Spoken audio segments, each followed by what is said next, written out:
महाराष्ट्र देशामध्ये आपल्या सगळ्यांचं स्वागत। उद्धव ठाकरेंच्या टीकेला फडणवीसांनी प्रतिउत्तर दिलेलं आहे। रामलल्ला तुमची प्रॉपर्टी आहे का अशी टीका उद्धव ठाकरेंनी काल केलेली होती। यावर प्रतिउत्तर देताना आम्ही मंदिरही बांधलं आणि तारीखही सांगितलं अशी प्रतिउत्तर फडणवीसांनी दिलं आहे।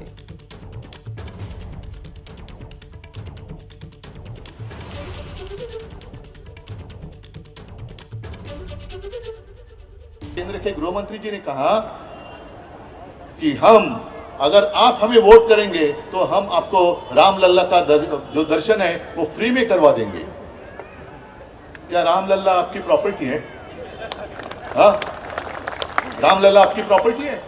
अरे कितने साल हो गए, सालों से चलते आ रहे हैं जय श्री कृष्ण जय श्री राम। आप तो अभी अभी आए हो और आपको अभी ऐसे लगने लगा कि जय श्री राम या जय बजरंगबली की जय बोलेंगे तो सारे हिंदू हमारे साथ आ जाएंगे। और यही फर्क है उनके हिंदुत्व में हमारे शिवसेना के हिंदुत्व में। हमारा हिंदुत्व कैसे है?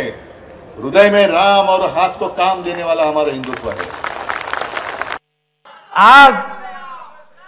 आज काही लोक विचारतात राम मंदिर काय तुमची खासगी प्रॉपर्टी आहे का? हे तेच लोक आहेत जे म्हणायचे मंदिर वही बनाएंगे लेकिन तारीख नहीं बताएंगे। अरे तुमच्या छातीवर चढून त्या ठिकाणी मंदिरही बनवलं, तारीखही सांगितली आणि 22 जानेवारीला हिम्मत असेल तर या अयोध्येमध्ये तुम्हाला देखील रामाचं मंदिर काय आहे हे दाखवू।